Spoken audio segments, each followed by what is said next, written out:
So now that we have the nozzles installed in the combustion chamber head assembly at the correct orientation, we're ready to attach this combustion chamber to our rotor body that contains the injector elements. And we discussed these injector elements, their sizing and their installation in a previous video. So we're going to mechanically attach this unit to the rotor body here.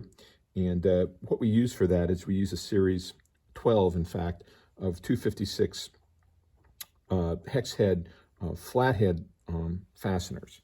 These are these little guys here. There's 12 of them, and those are threaded into the backside, and there's a counterbore on the rotor element here that allows them to lie flush against the backside, because that is the side that is, adjacent to the body of the turborocket itself, the non-rotating part.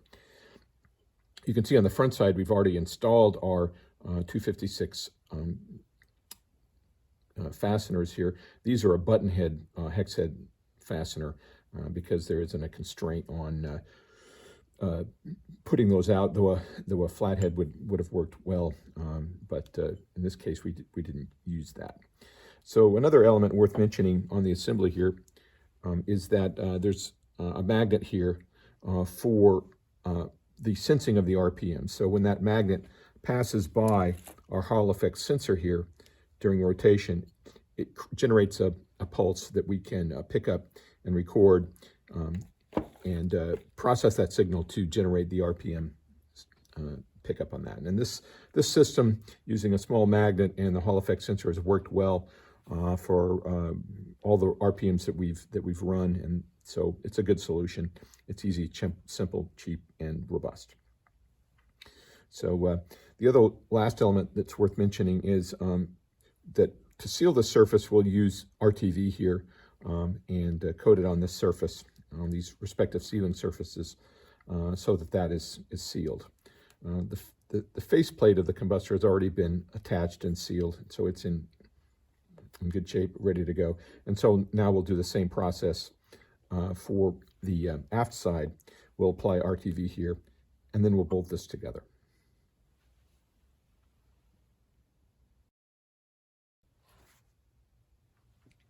Okay, now we've finished applying our RTV to the sealing surface on the Turborocket's combustion chamber body part, and we're ready to assemble the rotor element here. And so there's no particular orientation that's required. I generally put the magnets orthogonal to the, or at 90 degrees relative to the nozzles, but it's really not required.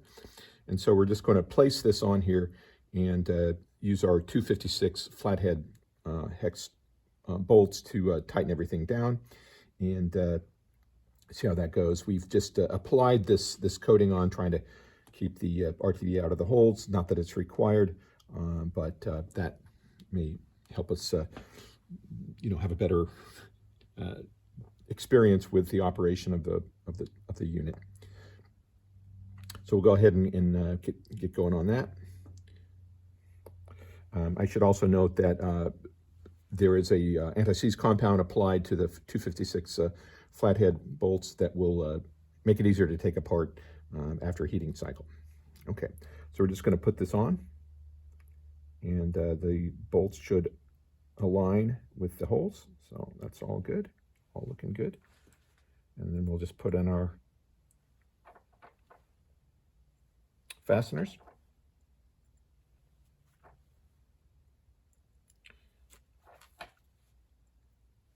And have those all kind of go in.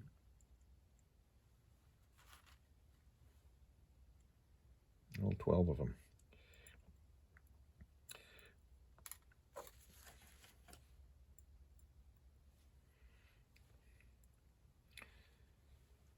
So yeah, the 256 represents sort of the lower edge of the size, the number 2s. 256 of the size I like to use, though there are some smaller fasteners that I use in this assembly. But below that, I kind of get to watchmaker grade fasteners, and so that's kind kind of what I like to stick to, or not get below, sort of a gauge limit there. Okay, so we have our fasteners in place. Now we can use our fastener, or our electric screwdriver to put these in.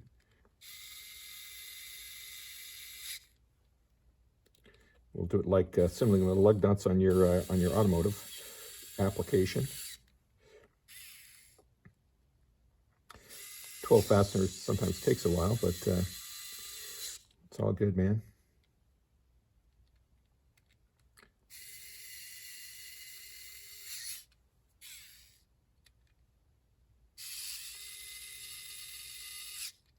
Watching someone put fasteners in is probably like as interesting as watching someone work on an Excel spreadsheet. But you can kind of see a little bit of the just the kind of the standard manual kind of labor that kind of goes into these things.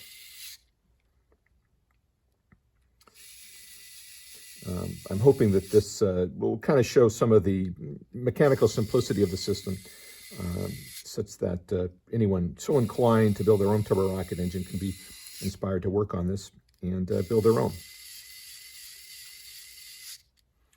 Okay, we'll do a final cinch down here. There's no torque specification for these fasteners, though there probably should be. I just kind of do them to a reasonable torque spec as given by this electric screwdriver, and that tends to work pretty good without over tightening or risking stripping out the fasteners.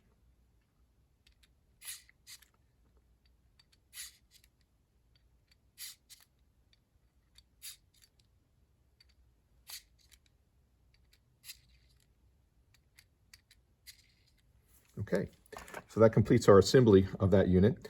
We can do a little wipe down on the RTV, not too much squirted out. It gives it a little bit of a tidier kind of appearance, and that makes it a little bit nicer to handle.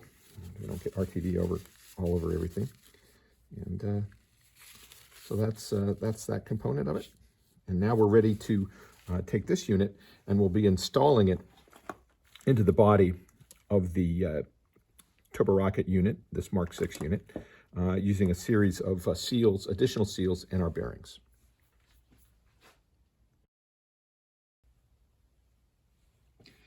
So the RTV is now cured on our rotor assembly of the Turborocket Mark VI, and so we're now ready to continue the assembly of the system. So this is going to consist of installing the bearings, another seal, a mid-shaft seal, and then a snap ring on the aft end, and then this will get installed into the body of the Turborocket Mark VI. And there's another main sealing system in there that consists of a set of Teflon seals that seal along the shaft, and then a smaller set of seals here that's actually the more important seal. It's the interpropellant seal between the fuel inlet and the oxidizer inlet. And those are both in this small assembly down that's already installed down in the body of the system. You can't really see it very well in there, but there's a couple of seals of two Teflon seals on the larger diameter and also two on the smaller diameter back there. Between those two seals on each side is a gas passage, so that's a gas purged seal space between those two Teflon seals on the larger diameter side of the shaft, and then also on the smaller side, on the smaller interpropellant seal that has a gas flow passage that purges out that space between the two sets of seals. So we'll begin by putting our bearings and main shafts, well, and our outside shaft seal onto the rotor assembly. So we're just using these standard kind of bearings. They're a standard open race type of bearing, but they have a hard synthetic ball material, like a nitrogenated compound for those balls. They sit down onto the shaft. There's a small space at the far end so that the bearing is up off the rotor assembly. It doesn't touch that. The outer race does not touch that. Next comes the bearing support surface that has a space to touch only the outside race of the shaft, of the bearing, excuse me. This is followed by the seal holder, which has a Teflon inner seal and a elastomeric outer seal. That seals both the inside and on the inside and then on the outside with a low friction Teflon on the inside. And this portion does not rotate, but stays fixed to the outer wall of the body.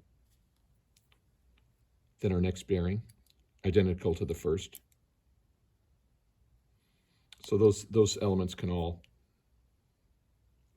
rotate freely from the inside surface with no resistance. And lastly, we use a snap ring to hold this set of assemblies together so that it doesn't pop out. So this is just a simple spiral type single axis snap ring that just slides on and snaps into place.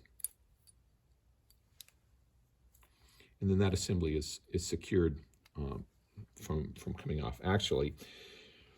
And then we have a set of set screws that grip this outside surface here and prevent the assembly the rotor assembly from being expulsed prior to rotation, but when there's a gas load on the rotor assembly. We don't have to worry about that during operation, because during operation the assembly makes thrust and it pushes into the rotor body, loads the load path is out through these bearings and into the body of the system. So we'll go ahead and slide that in and pass it on in there. We have some good clearance, and you can see that we're clearing in the back as well.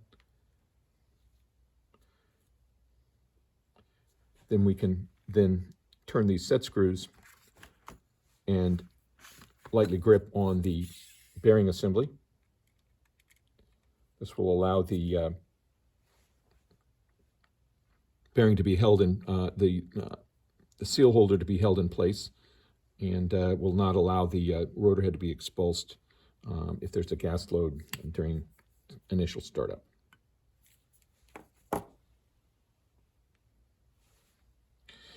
So we don't want to load these bolts too much. We just want to have them grip on so that they hold onto the bearing holder, and you don't need a lot of force on those.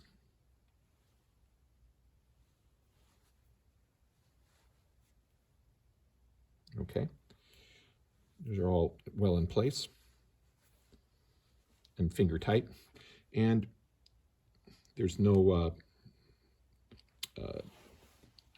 and the expulsion loads cannot expulse the rotor. You can kind of see that I'm going to hang the rotor off my hand there. You can kind of see that it's not going to come out. Okay, so that completes our assembly of the Turborocket Mk VI. We're all well and good in place. And then the last thing we have to do is we're going to attach the aft end of the Turborocket assembly. This is the aft closeout cap that clears the bearing assemblies, but allows the propellant, in this case the oxidizer, to come through the center hole. And so that'll be attached this way, and then this is in turn attached to our support bracket, which mounts it onto the test stand. And we'll do that assembly in the next step.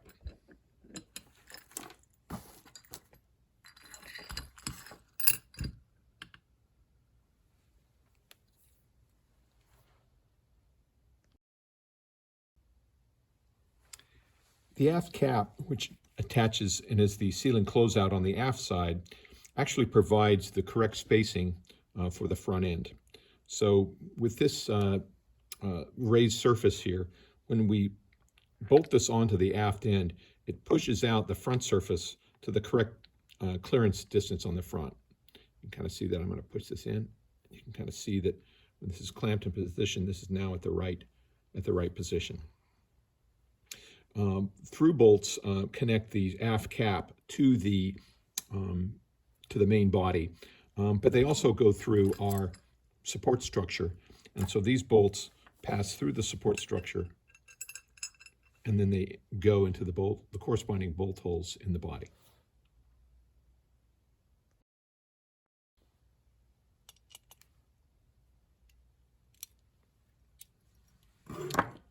The body is now secured to our support bracket through the series of quarter 20 bolts that go through the body, through the aft cap and into the body of the rotor to secure it.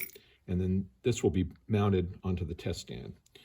The orientation is such that the main fuel inlet port is on top, and of course the oxidizer is along the center line here coming into the aft port. These are the respective inlet and outlet ports for the gas seal, support the gas seals for the respective propellant seals. This aft one is the gas pressurization for the inner propellant seal, and this port and its corresponding exit is for the forward seal set. Here is the RPM sensor. It is the Hall effect sensor, and you can kind of see the Hall effect sensor down in there and the circuit board associated with that. As the magnet passes by, it sends the pulse there. It's picked up by this Hall effect sensor, so that's the RPM measurement. So now our system is ready to mount onto the test stand.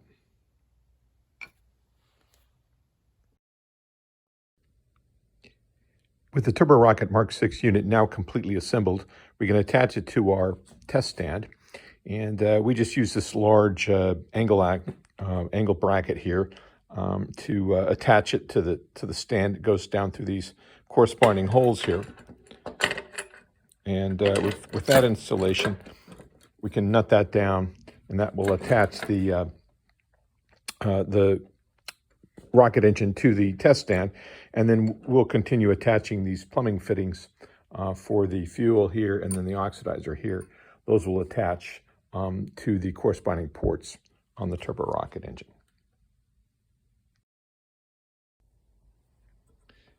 Then we'll finish tightening up the fuel port, the fuel supply line to the top port on the Turborocket engine, and also the oxidizer port, which enters from the back. These are just aluminum quarter-inch, i.e. -4 AN fittings, 37-degree flare. So that completes those two. We'll do a final cinch down and a leak check on these systems. Then we're also attaching the air supplies for the seals. These supply the air which purges out the seals, the space between the two O-rings. This aft one is on the inner propellant seal, and this forward one is for the is on the fuel side, just forward of the entry of the fuel into the portion of the Turborocket rotor head that receives the fuel. These sides are the exit ports, and we can control the back pressure on these ports with a series of valves, but they just kind of screw on, and we can close these off so that it does just a pressurization function on these fittings here. So fuel, just ambient air, or not ambient air, it's pressurized air for the forward seal, and then pressurized air for the inner propellant seal, and then the exit side for these for the seals, the seal gas passages. And that just threads on. Again, these are also AN fittings -4. Just thread on, and there you have it. Then these tubes connect to supplies, kind of a manifold for the inlet and the outlet. And these are just push to connect type connectors, so we can just push them in there to seat them. And we'll do the same on this side, on the supply side. Over here, these just go into the corresponding hole with a push to connect type connector. So that completes, for the most part, our installation of the Turborocket engine on the test stand. We do take some care to try to align the the thrust axis of the engine with the mounting brackets, but there's only so much you can do on that. You try to be as careful as you can, but there are some things you can't quite control on that. We do measure thrust as one of the other parameters we measure, and that is taken out with the load cell right there. So the test stand is on these linear bearings. You can kind of see them right there. There's a couple of them, And so the test stand can move a little bit to resolve our load if we to make that measurement. And the last measurement that's worth noting here is the RPM sensor. And so we have a connector that connects to the back of that and goes to our the blue box there, which is our data acquisition system for thrust and for the load measurement and the RPM sensing.